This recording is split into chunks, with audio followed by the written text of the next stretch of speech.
அன்பு என்னும் சோலையிலே அந்த இயற்கையை ரசித்து கொண்டிருக்கும் நம்முடைய நட்புகளுக்கும் சொந்தங்களுக்கும் இனிய காலை வணக்கம். இன்று ஒரு குறள், அதிகாரம் 102, நானுடைமை, 1012 குறள்.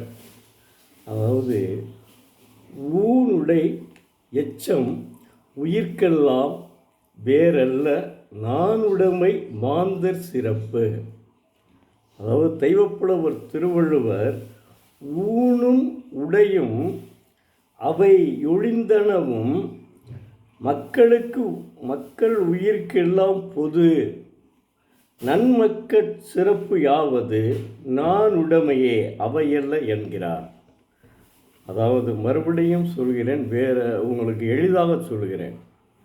உணவும் உடையும் எஞ்சி நிற்கும் மற்றவையும் எல்லா உயிர்களுக்கும் பொதுவானவை. ஊனும் உடையும் எஞ்சி நிற்கும் மற்றவையும் எல்லா உயிர்களுக்கும் பொதுவானவை. மக்களின் சிறப்பியல்பாக விளங்குவது நானுடைமையே ஆகும். என்ன அற்புதமாக விளக்கி இருக்கிறார் பாருங்க. அது என்ன சொல்றாருன்னா, இப்போ எல்லா உயிர்களுக்கும் உணவும் உடையும் இன்றியமையாதது. சில உயிர்களுக்கு உடை கூட தேவையில்லை. அவர் சொல்கிறாரு, எல்லா உயிர்களுக்கும் உணவும் உடையும் எஞ்சி நிற்கும் மற்றவையும் எல்லா உயிர்களுக்கும் பொதுவானவை. ஆனால் மக்களின் சிறப்பியல்பு தான் நானுடைமை என்கிறார். நானுடைமைனா என்ன? அதாவது வெட்கம், தலை குனிந்து அடுத்தவனிடம் பேச முடியாத சூழல், நாணம். அப்போ ஒரு உதாரணத்திற்கு சொல்கிறேன். ஒரு ஊரில், ஒரு கிராமத்தில் வச்சு, அப்போ தான் நகரங்கள் கூட தெரியாது, கிராமட்டுருவாங்க.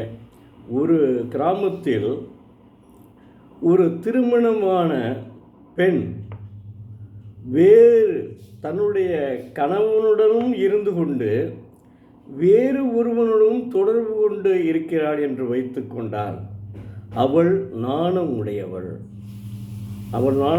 அவளுக்கே மற்றவங்க பார்த்து சிரிச்சுட்டாங்கன்னா அவளுக்கு நாணம் வந்துடும். அதுதான் சொல்கிறாரு. அதே சமயத்தில், நான் பெண்ணுக்கு மட்டும் சொல்லவில்லை, அதே சமயத்தில் ஒரு ஆண் தன்னுடைய மனைவியை விட்டு வேறொருவனுடன் தொடர்பு கொண்டு வைத்திருந்தால், அதை தெரிந்து கொண்டான்னு வச்சுக்க அந்த கிராமத்துக்காரங்க, அவனை பற்றி பேசையில் அவனுக்கு நானுடைமை உண்டு. இது மற்ற உயிர்களுக்கு இருக்கவே இருக்காது. காரணம், மற்ற பறவைகளாக இருந்தாலும் சரி, விலங்குகளாக இருந்தாலும் சரி, அது இருக்கவே இருக்காது. அதனைத்தான் தேவைப்படுவர் மறைமுகமாக ஏற்கனவே சொல்லிட்டாரு. அடுத்தவன் மனைவியை பிறர் மனை நேசிக்க வேண்டாம் என்று சொல்லிவிட்டார். இருந்தாலும் இதையும் எடுத்து சொல்கிறார். எல்லாமே உணவும் இதுவும் எல்லா உயிர்களுக்கும் பொது. ஆனால் நாணம் மற்றும் மக்களுக்கு மட்டும் சிறந்தது என்கிறார். இதுதான் அவர் சொல்கிறார். எப்படி அற்புதமான குறள் பாருங்கள். அடுத்து அவர் என்ன சொல்கிறாருன்னா, இன்னொரு குறளை பார்ப்போம். அதிகாரம் 22, ஒப்புரவு அறிதல், குறள் எண் 215. ஊருணி நீர் நிறைந்தற்றே உலகவாம் பேரறிவாளன் திரு.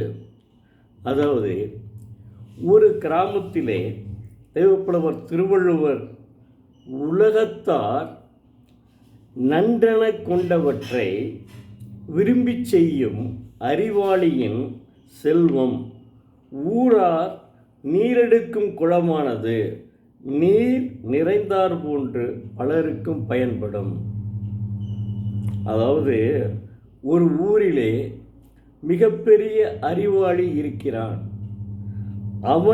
அவரிடம் செல்வமும் மிகுந்து காணப்படுகிறது. அதனால் ஊர் மக்கள் விரும்பும் ஒரு பள்ளிக்கூடத்தை அவன் கட்டி கொடுக்கிறான் என்று வைத்துக்கொள்வோம். அப்போ எல்லா அந்த ஊரிலே பள்ளிக்கூடம் இல்லை.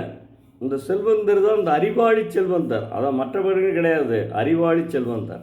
இவன் என்ன செய்கிறாருன்னா பள்ளிக்கூடத்தை கட்டி கொடுக்குறார். அப்போ எல்லாரும் அதில் பயனடைகிறார். மாணவர்கள் பூரா அதில் சேர்ந்து படித்து முன்னேறுகிறார்கள். அதனால் பல மாணவர்கள் பயனடைவர். இதனைத்தான் தெய்வப்புலவர் உணர்த்துகிறார். என்ன அற்புதமாக சொல்லியிருக்காரு பாருங்க. ஊருணி நீர் நிறைந்தற்றைய உலகவாம் பேரறிவாளன் திரு. அதாவது எவ்வளவு அற்புதமான குரலை ஒன்னே முக்கால் வழியில், நான் இப்போ உங்களுக்கு இவ்வளோ நேரம் சொல்கிறேன், அவர் 1.25 வழியில் அற்புதமாக சொல்லிவிட்டார். இதாங்க அவருக்குள்ள ஒரு சிறப்பு. இல்லைன்னா இன்னைக்கு உலகத்திலேயே நிறையா மொழிபெயர்ப்பு உள்ள குறள் திருக்குறள் தான். விவிலியத்தில் வைத்து போற்றப்படுகிறது.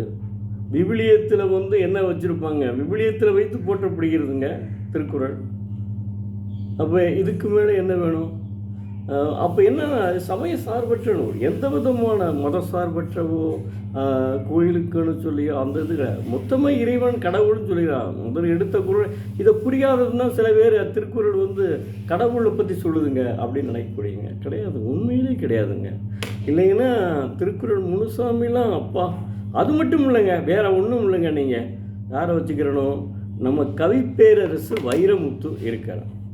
கவிப்பேரரசு வைரமுத்து அவர் இங்கே பேசையில் என்ன சொன்னார்னா, ராஜா முத்தைய மன்றத்தில் ஒரு தடவை பேச வந்தால் ஒரு 6-7 வருஷம் இருக்கும்னு நினைக்கிறேன், 7-8 வருஷம் கூட இருக்கும். அப்போ அவர் பயங்கரமான கூட்டம். எப்பவும் 6 மணிக்கு மேலே நானும் போகிறேன், 6 மணிக்கு அங்கே நிற்கவே கூட்டம் இல்லை, அந்தளவுக்கு இருக்குது. அவர் சொல்கிறாரு, அவர் இறைபக்தி இல்லாதவரான். கவிப்பேரரசு வைரமுத்துக்கு இறைபக்தி கிடையாது. ஆனாலும் நான் திருக்குறளை விரும்புகிறேன். ஏங்க, கவிப்பேரரசு வைரமுத்து இறைபக்தி இல்லாதவர், அவர் திருக்குறளை விரும்புகிறார். அவருக்கு அகர முதல் எழுத்தெல்லாம் தெரியும்ல. அவர் என்ன சொல்கிறார்? திருக்குறள் முதல் எடுத்த உடனே எல்லாமே இறைவனுக்கு கடவுளால் தான் படைக்கப்பட்டது, உலகமே கடவுளால் தான் இருக்கப்படுகிறதுன்னு சொல்கிறாரு. அவர் அப்படி இருந்தாலும் எனக்கு திருக்குறள் தான் பிடித்த நூல். அதற்காகத்தான் அவர் அப்போவே என்ன செஞ்சிருக்கார், நான் இப்போவே உயிரெழுதி வச்சுட்டேங்க. ஒவ்வொருத்தையும் சொத்தை பிரிக்கிறதுக்கு உயிரெழுதி வைப்பான். நான் இருக்குன்னா அவருடைய இறப்பின் போது அடக்கம் செய்யும் போது திருக்குறளை அவருடைய நெஞ்சில் மார்பில் இதயத்தில் வைத்தே அவரை அடக்கம் செய்ய வேண்டும் என்று அவர் எழுதி வைத்துள்ளார் உயில். அப்போ எவ்வளவு, அதாவது சிலர் சொல்கிறாங்க, எனக்கு என்னமோ அதை விருப்பமே இல்லை. சில பேர் நான் அப்படி திருக்குறள் சொல்கிறத பற்றி என்னையவே வேறு மாதிரி கமெண்ட் அடிக்கிறாங்க. உண்மையிலே சொல்கிறேன். அதனால் என்னென்னா, அவனுக்கு தெரிஞ்சது அவ்வளோதான், அவனுடைய அறிவு அவ்வளோதான், அவனுடைய அறிவுக்கு எட்டியது அவ்வளோதான். அவன் நல்ல அறிஞர். இப்போ கவிப்பேரரசு வைரமுத்துனுடைய பாடல்களை நீங்கள் கேட்டு ரசிச்சுட்டே இருக்கீங்களா? கவிப்பேரரசனுடைய பாடல்களை நம்ம இளையராஜாவினுடைய மியூசிக்கில் நம்ம கேட்டு ரசிச்சுட்டே இருக்கோம். அப்போ அவர் சொல்வது உண்மையா சிந்திச்சு பார்க்கணும். நம்ம இவரை வச்சுக்கிறோம். யார்? நம்மளுடைய பேராசிரியர், நடிகர், சின்னத்திரை நடிகர், அப்புறம் பட்டிமன்ற நடுவர், முனைவர் கலைமாமணி ஞானசம்பந்தன் ஐயா அவர்களை வைத்து அவர் திருக்குறளை அதாவது நான் சாதாரண ஆள், அவர் அப்படி இல்லை, தமிழ் பேராசிரியர் அல்லவா. திருக்குறளை எந்த குறளை கேட்டாலும் சொல்லக்கூடிய ஒரு திறமை வாய்ந்தவர் அவர். அவர் இறைபக்தியும் இருக்கு அவர்கிட்ட. நான் அவர் வீட்டை காமிக்கையிலே பார்த்துக்கிட்டேன். அவர் வீட்டில் தனியாக ஒரு பூஜை வச்சுருக்காரு. அதுக்கடுத்து நூலகம் வச்சுருக்காரு. கீழே ஒரு நூலகம், மேலே ஒரு நூலகம் வச்சுருக்காரு. அவருக்கு இதுக்கு அளவிடா பற்று திருக்குறள் மீது. நான் சொல்கிறேன், கவிப்பேரரசு வைரமுத்து இறைபக்தி இல்லாதவர் அவரே சொல்கிறாரு. ஆனால் அவருக்கும் இது இருக்குது, அதை சொல்கிறேன். அது மட்டும் இல்லை, இப்போ என்னுடைய புத்தகத்து இருக்குதுங்களா, அறிவு சிறகுகள், அற்புதமான நூலுங்க. அறிவு சிறகுகள் வந்து மாணவர்களுக்கென்றே நான் எழுதிய நூலுங்க. அது திருக்குறளை வச்சு தான் எழுதியிருக்கேன். அதிலேயே அந்த புத்தகத்திலே 7-8 திருக்குறள் வரும். அதாவது அதில் கேடில் விழிச்செல்வம் கல்வி ஒருவருக்கு மாடல்ல மற்றையவை, இதுதாங்க அந்த புத்தகத்தினுடைய ஒரு இதே, ஒரு ஆழமான கருத்து. அதுதான் என்ன, எல்லா செல்வங்களும் அழிந்து போகக்கூடிய செல்வங்கள் தான், ஆனால் கல்வி ஒன்றே அழியாதது. அதை வச்சு தான் கிராமத்திலே படித்தவர்கள் ஒரு அதாவது அந்த மாவட்டத்திலே முதல் மாணவராக வருகிறார்கள். அப்படி இருவர் வருகிறார்கள். அதாவது அவங்க வந்து சாதாரண குடும்பத்தை, விவசாய குடும்பத்தை சேர்ந்தவர்கள். அவங்க மாவட்டத்திலே முதன்மையானதால் அவர்கள் அதாவது இது படிக்கையிலையும் மொழி தேர்ந்தெடுக்கையிலையும் அவர்களுக்கு நீட் தேர்வு மூலம் ஈஸியாக கிடச்சிருச்சு, சுலபமாக அவருக்கு கிடைத்து விட்டது. அவங்க வந்து நல்ல ஒரு இடத்து, நல்ல வசதியான நல்ல ஒரு பதவியில் வருகிறார்கள். யார், அந்த இருவரும். ஆனால் அதே ஊரிலே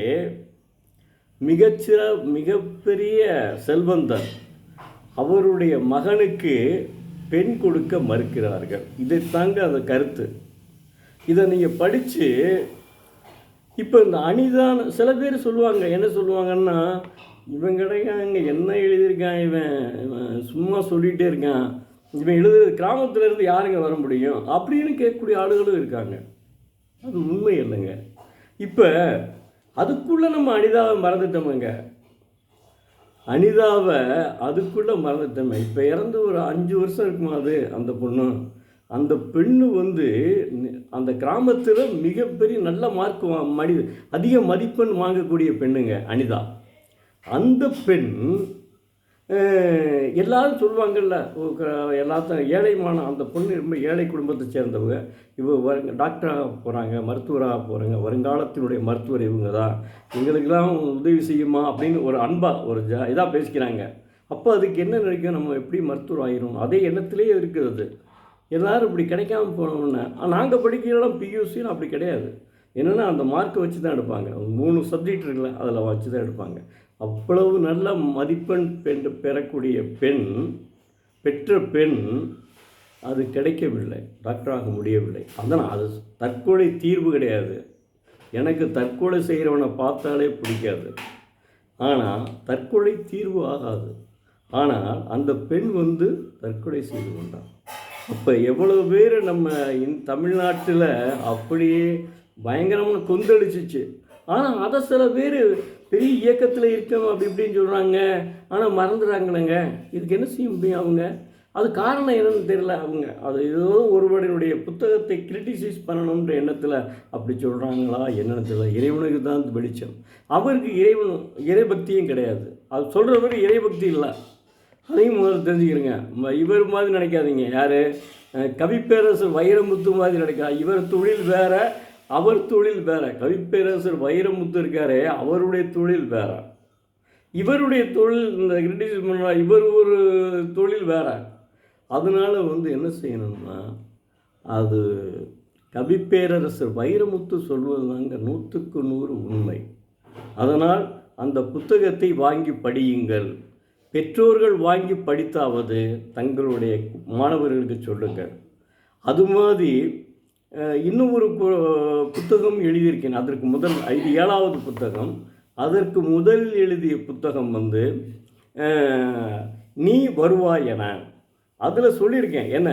என்ன சொல்லியிருக்கேன்னா, சில பேர் இப்போ எஸ் ராமகிருஷ்ணனுடைய ஒரு புத்தகத்தை படித்தேன். அவர் என்ன செய்கிறாரு, எஸ் ராமகிருஷ்ணன் ஒரு மிகப்பெரிய ஜேர்னி, அதாவது பயணக்கட்டுரை எழுதியிருக்கிறார். ரஷ்யாவின் ஜப்பானுக்கு போன பயணக்கட்டுரை எழுதியிருக்காரு. நான் இந்த நூலை படித்தால் பயணக்கட்டுரையும் வரும், அதே சமயத்தில் கதையும் அப்படியே போயிட்டே இருக்கும். அதில் வந்து ஒரு பெண் மட்டும், மற்ற எல்லாம் நல்லா இருக்காங்க, ஒரு பெண் மட்டும், அந்த பெண் நல்ல பெண், ஆனால் அவனுடைய காதலன் அவன் ஏற்கனவே அவளுடன் தொடர்பு கொள்கிறான். அவள் மறுக்கிறாள், எனக்கு இது கல்யாணம் பண்ண பிறகு வச்சுக்கிறவங்கன்னு சொல்கிறாரு. ஆனால் அந்த பெண் அருமையான பெண் கொண்டு போயிருக்கேன், நான் கதையில் கொண்டு போயிருக்கேங்க. அவர் கேட்காம அவன் என்ன செய்கிறானா, இல்லை நான் தானே அவனை கல்யாணம் பண்ணிக்கிற போகிறேன், அப்போ என்ன அப்படின்னு சொல்லிட்டு இது. ஆனால் உண்மையிலேயே அவனுக்கு காதல் உணர்வு இருக்குது. ஏன்னா இந்த பெண் அழகான பெண், பெரிய செல்வந்தருடைய பொண்ணு, இவனும் செல்வந்தருடைய மகன்தான். அப்படி கொண்டு போயிருக்கேன் நான் கதையை.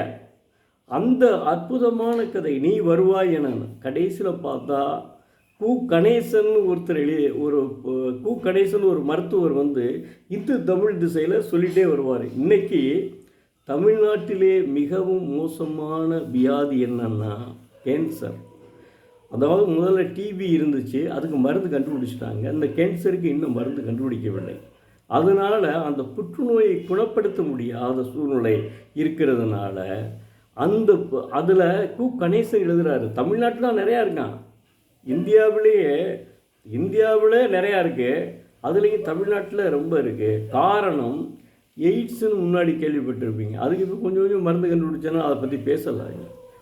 அந்த எய்ட்ஸ் நோய் வந்தவர்கள் கூட சிலருக்கு ஆய்வு செஞ்சு பார்க்கல, அவங்களுக்கும் இந்த நோய் வர்றதுக்கு வாய்ப்பு இருக்குது, புற்றுநோய் கேன்சர் வர்றதுக்கு வாய்ப்பு இருக்குதுன்னு அவர் எழுதுகிறார்.